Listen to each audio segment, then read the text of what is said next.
Try to see yourself as being whole and much more than your body, than the body that you think you are. Since we are joined with other minds, we are the face of Christ. Try to bring this vision of Christ closer to the surface of your mind. Hey everyone, James Nussbaumer, and I am the author of The Master of Everything, a story of mankind in the world of illusion we call life, and its sequel, Mastering Your Own Spiritual Freedom, Lessons from A Course in Miracles. And both of these two books, these are the first two books of an ever-developing series, and that is published by Ozark Mountain Publishing Company and on sale everywhere books are sold around the world. So I hope you'll get a copy. But Melanie from Wallenberg, I want to say, I'm sorry if I mispronounced it right, but around the Sydney, Australia area, had contacted me wanting to know, what is Ohio like this time of the year? Well, it's we've had a hot summer, and we had just a tremendous storm that came through, and we're hoping that that cools things down.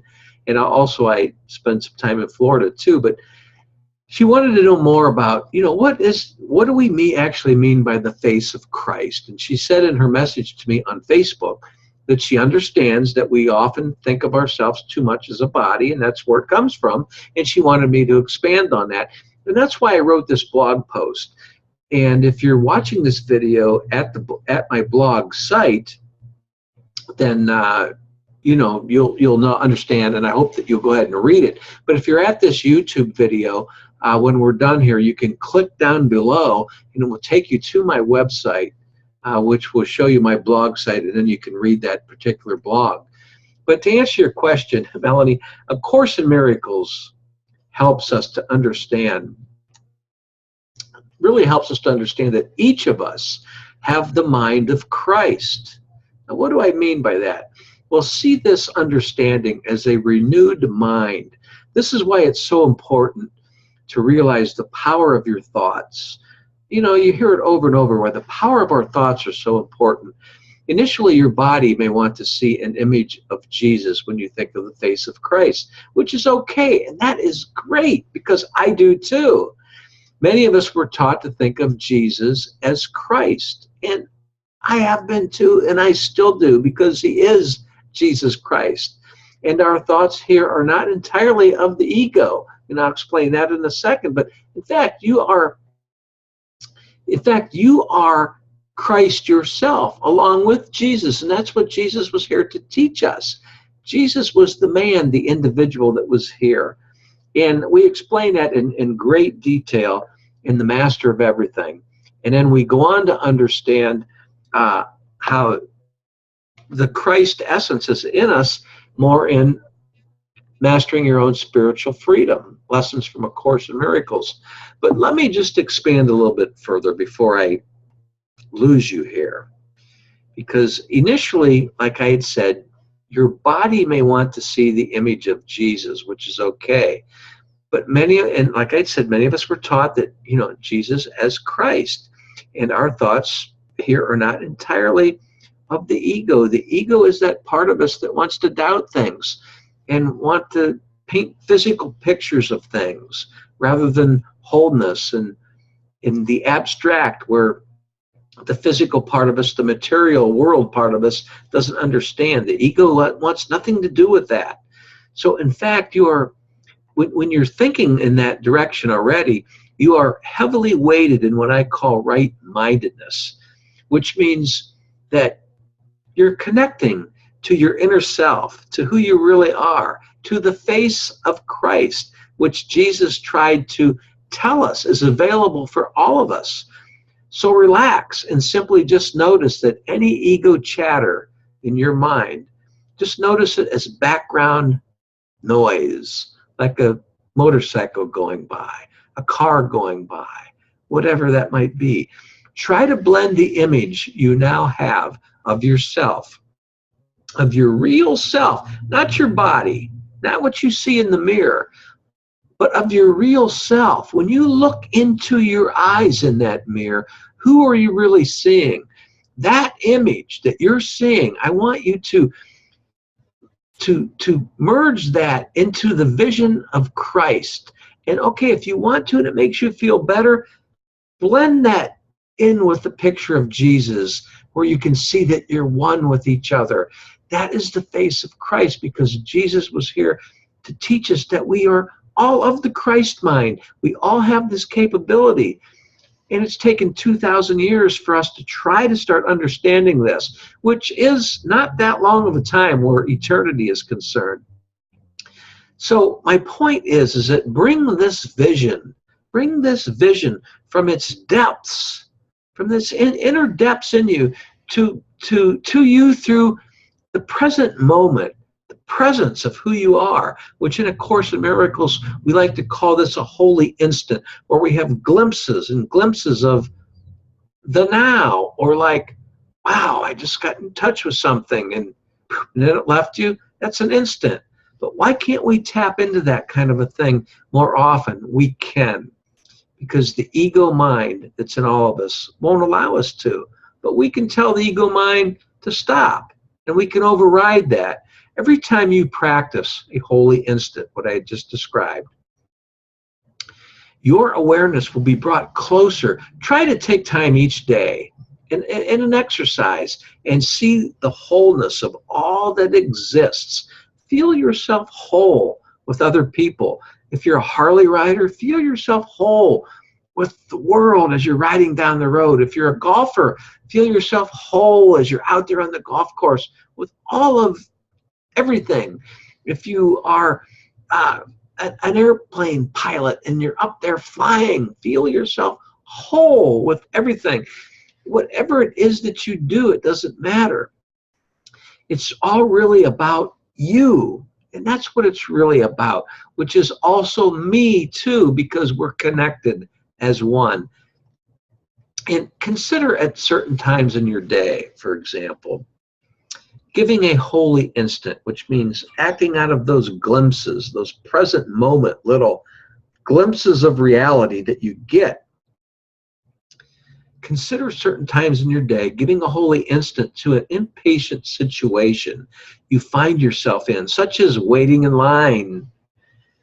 For example, the post office always seemed to test my patience. Standing in line at the post office, long lines, I could never imagine why they didn't have enough windows open to get sales coming through there.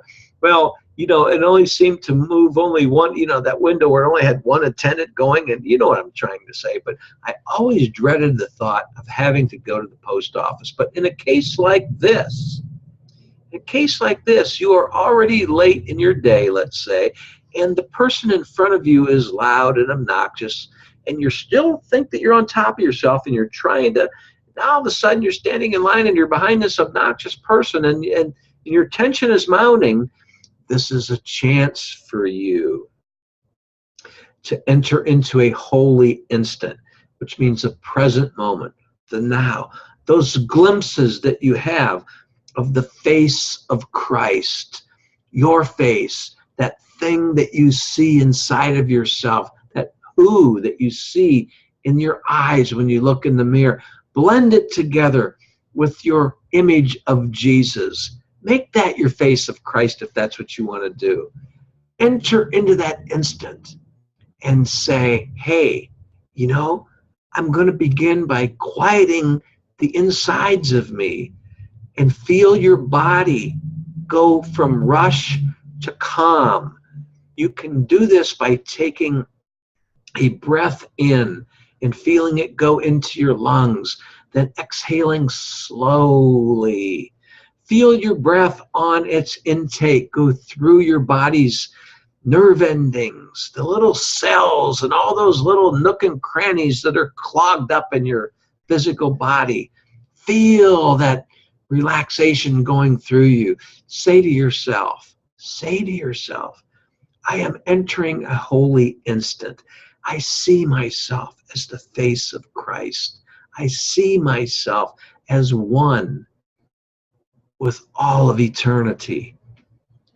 Think of all the reasons why you were rushed to that point that got you anxiety filled in your day. due to all the concepts that the ego-based mind, that part of us that tries to tell us the way things need to be, that's the way it's always been and that's the way it's going to be, right? We've all known that and we've all been taught that, right? And of course, well, good meaning was in that in our growing up years too, you know, and to keep us on the right track in the physical world. And I'm not doubting that, but then consider all the images that you have of yourself. Empty your mind by letting go of all you think to be either true or false. Let go of what you had been thinking about, the ridiculous long line at the post office, that obnoxious guy that's in front of you, you know, and notice it to be neither good nor bad. It merely is. And anything else was only ego-based thought, a thought you made up, a thought about nothing. Now simply forget this world. Forget that line at the post office. Forget the world. Forget the line you were standing in, no matter where it is. Just forget about it. Feel the wholeness that you are beyond your body. And feel your connectedness to the one thought of God, to the one thought of creation. If you don't like the word God, you can substitute it. That's okay. I use God because it's what I'm used to. It's what I was brought up on. And God is God, and you know what that is. But if you have a different word for it, that's okay. Use it. It doesn't matter. You should not feel any guilt over that. Feel the stillness in the thought of this oneness going through you. Feel the stillness as though you can feel the blood pumping through your heart and through your veins. Feel it. Feel your heart gently beat. Feel your inward self as united with the air that you are breathing and the air that you are standing in. Feel it. Repeat to yourself these words, which is a great meditation, or a prayer if you'd like, whatever the way you want to use it. Repeat to yourself, I am one with it all. I am one in wholeness with creation. I am whole with creation. I am one with it all. That's all you have to do. Now, you're at the counter at the post office, okay, and you just don't, you know, you're kind of, now you're waking out of this, but I want to warn you, don't forget to pay for your postage, because then you might have some more harassment later on for trying to get out of there without paying for your postage. But my point is, I wanted to throw a little humor in there just to snap the ego away from you a little bit and kind of bring you back to that face of Christ in you, okay? You know, this type of a meditation, and when you can allow a little humor to go into it too, can be used when you are on the move and where maybe you're sitting down or lying on your back is not possible, and you might be driving in your car, but I don't suggest you close your eyes while you're driving in your car.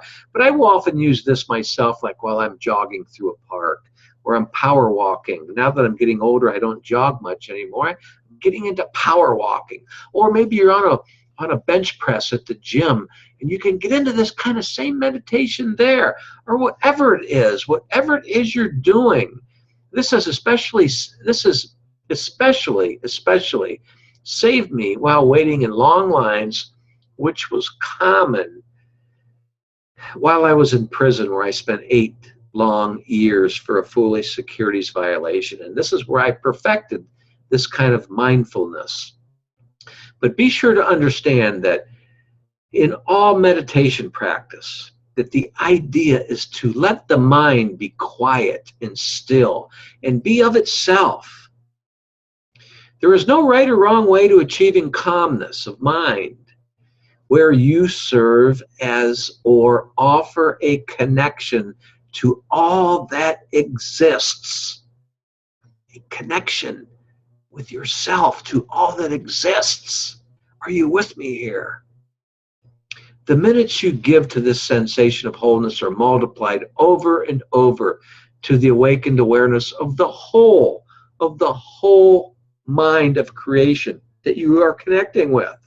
Or we can say more simply, to those minds on the same page as you are on, if we want to keep a little ego involved. Because let's face it, while we're in this world as human bodies, we are ego. We are ego. All that we can do while we're in this world to make our lives more happy and more peaceful and more forgiving is to be less of the ego and less of our natural inner divine self. This awakened awareness is awakened awareness that I just described. Understanding that you have the ego to deal with, but where maybe 80% of you is of the awakened self and 20% is of ego, or whatever your rationale is, whatever your numbers are, it doesn't matter, but that's what we're all trying to get to. This awakened awareness of the whole, which includes you, extends into the minds of all of humanity around the world. It does. It helps the unawakened to awaken. There might be other people you run into that are sleeping deeper than you are. And when the time is right for them, you may be able to tap them on the shoulder and say, hey, can I give you a bit of advice on something? And give these moments to the Holy Spirit, your inner link, which means your whole, your real self, and count on Him, who will use time for the purpose of the unawakened, which also includes you. And this, in His purpose within you, does not mean running around town and telling everybody, hey, I'm awakened, let me help you awaken. No, no, no, it doesn't mean that. It means being humble in your own way and helping people and understanding their ego versus real self, part of them, understanding it. And that is true forgiveness. Part of you sleeps while another part of you knows who and what you are. That's in us all. The Holy Spirit, our inner divine guidance system, will use His communication powers for every little effort you make in carrying out God's will, however you determine God, which is also your true free will and purpose while you are in this world. I hope that makes sense, because I just had a ball talking to you about this, because I'm able to take it in humor and take it in jest and understand it. And I just wish the best for you.